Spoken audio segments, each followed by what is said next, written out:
Hello बच्चों, Ambe home science classes में आप सभी का स्वागत है। मैं अनुराधा सिंह आज कक्षा 11 के बच्चों को पढ़ा रही हूँ। आपका अध्याय 10 है, विविध संदर्भों में सरोकार और आवश्यकताएं।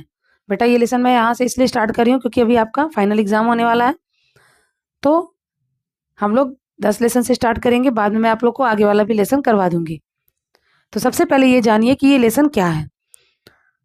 विविध संदर्भों में सरोकार और आवश्यकताएं। तो अब वो संदर्भ क्या है? पोषण, स्वास्थ्य और स्वास्थ्य विज्ञान। यहाँ पे हमें पोषण पढ़ना है, स्वास्थ्य पढ़ना है और स्वास्थ्य विज्ञान पढ़ना है। ठीक है बेटा। तो थोड़ा सा मैं आप लोगों को कुछ अलग चीज बताना चाहती हूँ। पोषण क्या होता है, स्वास्थ्य क्या है और स्वास्थ्य विज्ञान क्या है। बेटा हमारे होम साइंस का एक शाखा है न्यूट्रिशन साइंस। ठीक है, 5 शाखाएं हैं, उसमें से एक है बेटा न्यूट्रिशन साइंस, जिसे हमें पढ़ना होता है पोषण विज्ञान। क्या है पोषण? पोषक तत्व क्या है? पोषण का प्रकार क्या है? पोषण का हमारे जीवन से क्या संबंध है? तो जब आप एक बेस जानोगे ना, तभी आपको ये लेसन समझ में आएगा। ठीक है बेटा। तो पोषण का मतलब होता है एक ऐसा आहार जिसमें आपको संतुलित चीजें मिले, यानी सभी चीजें मिल जाए। सभी क्या? पोषक तत्व, वही हमारा पोषण कहलाता है। और अगर हम संतुलित आहार लेते हैं बेटा, बैलेंस डाइट लेते हैं, तो हमारा स्वास्थ्य भी अच्छा रहता है। और इसी स्वास्थ्य का जो हम अध्ययन करते हैं वो हमारा क्या कहलाता है? स्वास्थ्य विज्ञान कहलाता है। तो देखिए यहाँ पे परिचय क्या दिया है। प्रत्येक व्यक्ति स्वस्थ बने रहना, उसका अच्छा जीवन जीना चाहता है। और महात्मा गांधी कहते भी हैं बेटा कि स्वस्थ शरीर में स्वस्थ मस्तिष्क का निर्माण होता है। जिस भी व्यक्ति का शरीर स्वस्थ रहता है उसका मस्तिष्क भी तेज होता है, उसे किसी प्रकार की कोई दुश्चिंताएं नहीं होती, बिल्कुल खुश रहता है और दूसरों को भी खुश करता है। लेकिन जिस भी व्यक्ति में किसी प्रकार की समस्या उत्पन्न हो जाती है तो वो व्यक्ति खुद भी परेशान रहता है और पूरा परिवार भी परेशान रहता है। आप देखते हैं घर में अगर कोई एक भी व्यक्ति बीमार हो जाता है बेटा, तो पूरा परिवार परेशान हो जाता है। तो इसीलिए कहते हैं बेटा कि व्यक्ति अगर स्वस्थ है तो उसका जीवन सबसे सुखमय है, उसे लगता है कि ये जीना बहुत ही अच्छा है। लेकिन जो भी व्यक्ति किसी भी समस्या से ग्रसित हो जाता है बेटा, उसे एक एक दिन बहुत बोझ जैसा लगता है। लेकिन हमें इन सब चीजों को दूर करके अपने स्वास्थ्य का सबसे पहले ध्यान रखना चाहिए, क्योंकि जीवन जीना है बेटा तो सुख का जीवन जीना है। आज के जमाने में सबसे बड़ा धनी व्यक्ति वही है बेटा जिसके पास सुख है, अच्छा स्वास्थ्य है। आपके पास कितना भी धन दौलत रहे बेटा, करोड़ों की प्रॉपर्टी हो, लेकिन आप किसी भी एक बीमारी से अगर ग्रसित हो गए ना बेटा, तो वो धन का कोई कीमत नहीं है। आप भले ही गरीब हो, भले ही आप निम्न वर्ग के हो, लेकिन अगर आपके पास किसी प्रकार की बीमारी नहीं है तो सबसे धनी आप हो। ठीक है। तो मानवाधिकार घोषणा पत्र में कहा गया है कि प्रत्येक व्यक्ति को अपने और अपने परिवार के लिए आहार की पर्याप्तता के साथ साथ उनके स्वास्थ्य तथा कल्याण के लिए अच्छा जीवन स्तर पाने का अधिकार है। ये हर किसी व्यक्ति को अधिकार है बेटा कि आप अपना अच्छा स्वास्थ्य पा सकें। हमारी अपनी जीवन और अनेक पर्यावरणीय परिस्थितियां हमारे स्वास्थ्य को प्रभावित करती हैं, हानिकारक प्रभाव भी हम पर डालती हैं। तो स्वास्थ्य क्या है बेटा? हम स्वास्थ्य बेटा, एक स्वास्थ्य होता है और एक स्वस्थ होता है। एक स्वास्थ्य होता है और एक स्वस्थ, 2 शब्द मैं लिखती हूँ। जो भी बच्चे इस वीडियो को देखेंगे मुझे बताएंगे कि स्वास्थ्य का क्या अर्थ है और स्वस्थ का क्या अर्थ है। मुझे दोनों बताएंगे बेटा, कमेंट करके बताएंगे। अगर आपको नहीं पता है तो नेक्स्ट वीडियो में मैं आप लोग को दोनों का मतलब बता दूंगी। ठीक है बेटा। आप सारे बच्चे मुझे कमेंट करिए, क्योंकि आप लोग हो सकता है ये लेसन पढ़ लिए होंगे। तो स्वास्थ्य से संबंधित विश्व की प्रमुख संस्था ये क्या है बेटा? विश्व स्वास्थ्य संगठन। थोड़ा सा मैं इसके बारे में पढ़ा दूं आप लोग को, थोड़ा सा बता दूं विश्व स्वास्थ्य संगठन क्या है। बेटा ये यूएनओ की एक संस्था है। यूएनओ जब हमारे विश्व युद्ध हो रहा था, यानी द्वितीय विश्व युद्ध जब हो रहा था बेटा, तो उस समय बहुत ज्यादा जन धन की क्षति हुई थी। बहुत लोग हैजा से ग्रसित हो गए थे। गांव का गांव, बस्ती का बस्ती पूरा नष्ट हो रहा था। जहां पे युद्ध हुआ था, जहां पे विश्व युद्ध हुआ था, वहां पे खून की नदियां बह रही थी। ये सारे कंडीशन को देख करके यूएनओ ने एक ऐसी संस्था बनाई जो व्यक्ति के स्वास्थ्य का पूरी तरीके से उनका देखरेख कर सके। मैं दिखाती हूँ बेटा, 1 मिनट आप लोग को पूरा डिटेल में दिखाती हूँ और आप लोग भी वैसे ही चार्ट बना लीजिए। दिख रहा है बेटा आप लोग को? देखिए यूएनओ ये क्या है? United Nation Organisation. आप लोग भी इस तरह से ग्राफ बना लीजिए अपने पे, क्योंकि ये आपको आगे भी काम आएगा बेटा। जब आप लोग 12th में रहोगे वहां भी आपको जरूरत पड़ेगी, और जब आप बीए करोगे ना तो फर्स्ट ईयर में आपको न्यूट्रिशन साइंस ही पढ़ना है बेटा। तो ये जब आप जाने रहोगे ना तो आपको आगे दिक्कत नहीं होगा। तो अब देखिए जो यूएनओ था बेटा, जब विश्व युद्ध हुआ था उसमें बहुत ज्यादा क्षति हुई थी जनधन की, तो इसने 4 संस्थाएं बनाए। FAO, फाओ, फूड एग्रीकल्चर ऑर्गेनाइजेशन, ठीक है बेटा। इसकी स्थापना कब हुई थी? 1945 में। इसका मुख्यालय कहाँ है बेटा? रोम में। और 1960 में ही इसने भुखमरी से मुक्ति अभियान चलाया था, ठीक है। इतना आप लिख लीजिएगा, आपको जैसे समझ में आप लिख लीजिएगा बेटा। अब इसके बाद आता है यूनिसेफ, UNICEF, यूनिसेफ जिसे United nation international children emergency fund, ठीक है बेटा। लेकिन इसमें से आई और आपका ई हट गया है, आई और ई हट गया। अब भी इसको यूनिसेफ ही बोलते हैं, लेकिन अब इसे हम क्या बुलाते हैं? United nation children fund. इसकी स्थापना कब हुई थी बेटा? 1946 में। देखिए पहले क्या था? United nation international children emergency fund, लेकिन अब क्या हो गया? United nation children fund. 1949 से यूनिसेफ भारत की सहायता कर रहा है। अब इसी के अंतर्गत आता है आपका WHO, वर्ल्ड हेल्थ ऑर्गेनाइजेशन, ठीक है बेटा। 7 अप्रैल 1948 को इसकी स्थापना की गई। 7 अप्रैल को विश्व स्वास्थ्य दिवस के रूप में मनाया जाता है हर साल बेटा। 7 अप्रैल को विश्व स्वास्थ्य दिवस के रूप में मनाया जाता है। और यहाँ से देखिए TGT 2021 में प्रश्न बना था बेटा कि विश्व स्वास्थ्य दिवस कब मनाया जाता है? 7 अप्रैल, ठीक है। मुख्यालय स्विट्जरलैंड जिनेवा में है। कहाँ पे बेटा? मुख्यालय इसका कहाँ है? Switzerland Geneva. ये किस पे कार्य करता है? मलेरिया, हैजा, इन्फ्लुएंजा, पोलियो, खसरा, पीत ज्वर आदि की रोकथाम में ये सराहनीय कार्य कर रहा है। 1955 में प्रोटीन कैलोरी सलाहकार समिति की स्थापना की गई, और यूनिसेफ के द्वारा 6 जानलेवा बीमारियों का टीकाकरण, जैसे पोलियो, खसरा, डिप्थीरिया, टिटनेस, कुकुर खांसी, क्षय रोग, ये 6 टीके जो जानलेवा बीमारियां हैं, इनका भी यही आपके WHO के द्वारा ही कार्य शुरू किया गया। अब इसके बाद एक और है बेटा केयर की स्थापना 1946 में हुई थी। भारत में 1950 से कार्य कर रहा है। यहाँ से प्रश्न बनता है कि केयर भारत में कब से कार्य कर रहा है? तो भारत में केयर कब से कार्य कर रहा है? 1950 से, ठीक है। Cooperative for American relief everywhere, care का फुल फॉर्म क्या है बेटा? Cooperative for American relief everywhere. 1961 से भारत के स्कूल में मध्याह्न भोजन, जिसे हम मिड डे मील कहते हैं बेटा, ये कार्य आपका इसी के अंतर्गत होता है। काम के बदले अनाज, ये कहाँ सबसे पहले शुरू किया गया बेटा? तो अमेरिका में। वहां पे काम के बदले लोग पैसा नहीं लेते थे, काम के बदले वो क्या लेते थे? अनाज लेते थे, ठीक है बेटा। क्लियर हो गया सबको?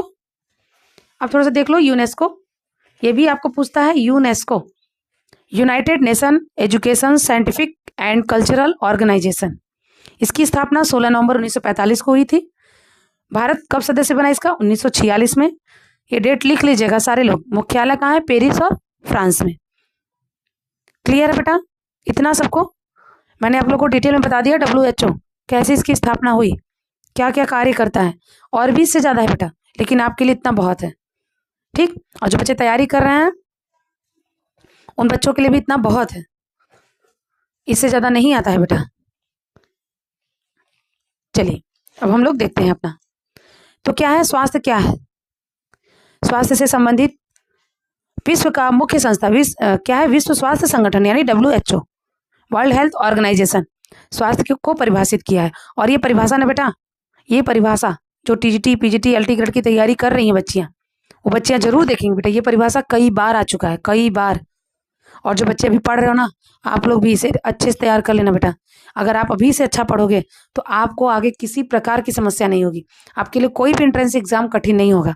तो स्वास्थ्य केवल रोग अथवा दुर्बलता का अभाव ही नहीं है, बल्कि संपूर्ण शारीरिक, मानसिक एवं सामाजिक स्वास्थ्य की अवस्था है। यही पूछता है बेटा, शारीरिक, मानसिक, सामाजिक। अब आध्यात्मिक भी जुड़ गया है उसमें, लेकिन अभी हमारे WHO ने उसको महत्व नहीं दिया। उसकी चर्चा हो रही है लेकिन अभी जुड़ा नहीं है। तो रोग का अर्थ क्या है? प्रायः शरीर में पूर्ण रूपेण कार्य करने में किसी भी प्रकार की कमी हो तो हम क्या समझते हैं कि व्यक्ति को रोग कोई ना कोई हुआ है। स्वास्थ्य एक मौलिक अधिकार है। सभी लोगों को बिना भेदभाव के पूर्ण स्वस्थ रहने का अवसर मिलना चाहिए। हर स्वस्थ व्यवसायी यानी स्वास्थ्य के विभिन्न पहलुओं से संबंधित व्यक्ति का उद्देश्य उत्तम स्वास्थ्य को बढ़ावा देना है, अर्थात दूसरे शब्दों में तंदुरुस्त और जीवन की गुणवत्ता को बनाए रखने के लिए प्रोत्साहित करना। ठीक है, तो स्वास्थ्य की अवधारणा समझ में आ गई सबको। अब हम देखेंगे स्वास्थ्य और इसके आयाम। स्वास्थ्य क्या है और इसके आयाम क्या है?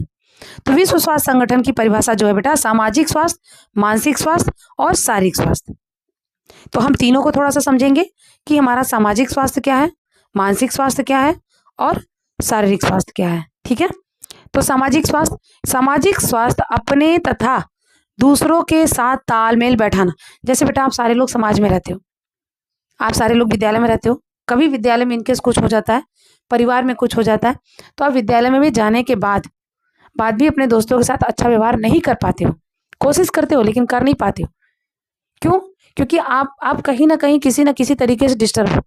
अगर आपके शरीर में कोई समस्या हो जाती है, आपके सर में दर्द हो गया, आपके बॉडी में पेन हो रहा है, आपको कहीं चोट लग गया, तो आप थोड़े से चिड़चिड़े हो जाते हो, अपने दोस्तों से गुस्सा हो जाते हो, थोड़ी सी बात पे आप चिढ़ जाते हो। तो कहीं ना कहीं इसका प्रभाव हमारे जो भी हमारे स्वास्थ्य में कोई भी समस्या होती है उसका प्रभाव हमारे सामाजिक व्यवहार में भी आ जाता है। ठीक है बेटा, यानी कि सामाजिक स्वास्थ्य अपने तथा दूसरों के साथ तालमेल बिठाने और अपने आप को समझने, साथ ही दूसरों के साथ चलने या स्वतंत्र होने पर यह महसूस करने कि व्यक्ति दूसरों पर निर्भर करता है। जैसे तथ्यों को समझने व पहचानने की योग्यता। डोनाल्ड के अनुसार, डोनाल्ड ने क्या कहा है बेटा, स्वास्थ्य के रूप ऊपर क्या कहा है? व्यक्ति के अपने आप व औरों के साथ संबंध कितने प्रगाढ़ हैं या किस किस्म के हैं, और भाई चारे के कामकाजों या गतिविधियों में वह किस हद तक शामिल होता है, जैसे तत्व ही उसके सामाजिक स्वास्थ्य को परिभाषित करते हैं। सामाजिक स्वास्थ्य व्यक्ति को अपने आप में व्यवस्थित होने, समूह के अंदर व्यवस्थित होना, समाज के सदस्यों के रूप में होना, उनके साथ संबंध बनाना, छोटी उम्र में ठोस या दुरुस्त सामाजिक मेलजोल, सही दृष्टिकोण विकसित करना। आप देखो बेटा, कुछ बच्चे छोटे होते हैं लेकिन बड़े बड़े लोगों से दोस्ती कर लेते हैं, और कुछ बहुत बड़े हो जाते फिर भी उनकी दोस्ती नहीं हो पाती। तो कहीं ना कहीं वो सामाजिक तौर से वो बिल्कुल स्वस्थ होते हैं, तभी तो वो हर रूप में हर लोगों से मेल मिलाप बना लेते हैं। समाज में अच्छी तरह घुलने मिलने जैसे गुणों की कमी अक्सर मानसिक स्वास्थ्य को घटाती है। इसलिए सामाजिक मेलजोल को मानसिक स्वास्थ्य प्राप्त करने का साधन भी समझा जाता है।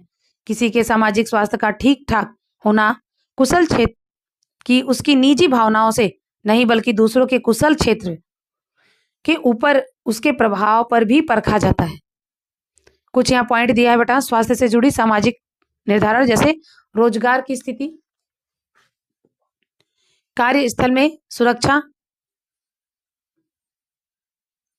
स्वास्थ्य सेवाओं तक पहुंचना, सांस्कृतिक धार्मिक आस्थाएं, वर्जित कर्म और मूल्य प्रणाली, सामाजिक आर्थिक और पर्यावरण संबंधी जानकारी। ठीक है बेटा, तो ये क्या है हमारे स्वास्थ्य और इसके आयाम, जिसमें हमने सामाजिक स्वास्थ्य को देख लिया। अब हम देखेंगे बेटा मानसिक स्वास्थ्य।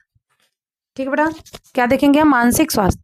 अब देखो कहते हैं बेटा स्वस्थ शरीर में ही स्वस्थ मस्तिष्क का निर्माण होता है।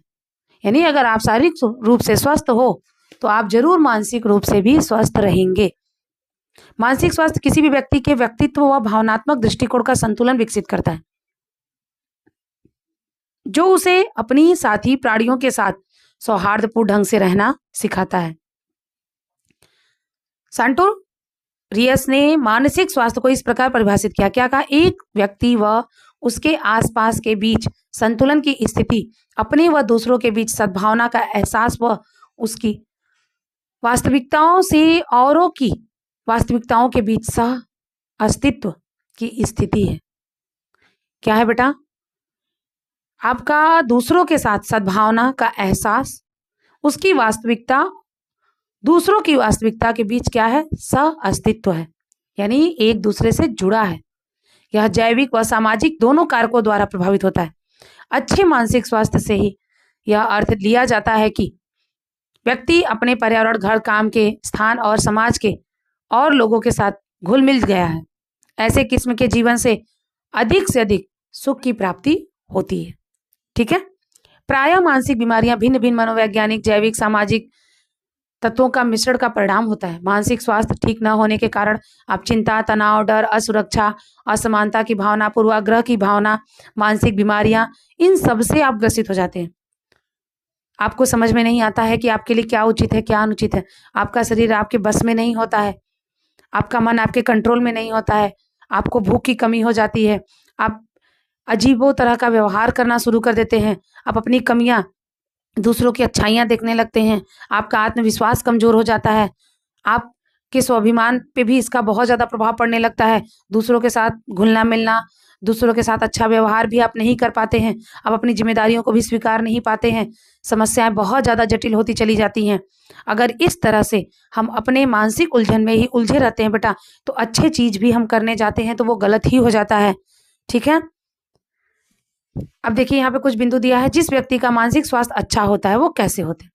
वह स्वयं को समर्थ और सक्षम अनुभव करता है, यानी कोई भी परिस्थिति आती है पहले वो घबराता नहीं है, वो सोचता है मैं सक्षम हूँ, मैं कर सकता हूँ, कोई काम ऐसा नहीं है जो मनुष्य नहीं कर सकते हैं। वह दैनिक जीवन में सामने आने वाले सामान्य स्तर के तनाव से निपट सकता है, उसके संबंध संतोषप्रद होते हैं, वह स्वतंत्र जीवन बिता सकता है। यदि किसी मानसिक या भावनात्मक तनाव की परिस्थितियों का सामना करना पड़ा तो वह उनका मुकाबला कर सकता है और उनके सहज रूप से उबर सकता है। वह किन्हीं बातों से डरता नहीं है।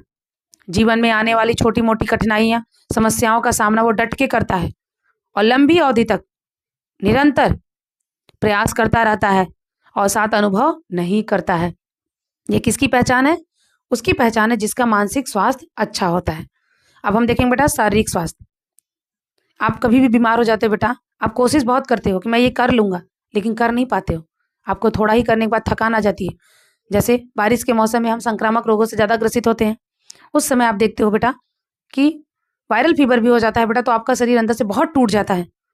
आपके चेहरे का रंग, आपकी चमक, आपके आंखों की चमक, शरीर का जो कार्य करने की क्षमता होती है, इन सब पर प्रभाव पड़ता है। आंतरिक रूप से भी पड़ता है बेटा, बाह्य रूप से भी पड़ता है। आंतरिक रूप से कैसा? आप बिल्कुल अंदर से तो कमजोर रहोगे ही, बाह्य रूप से कैसे?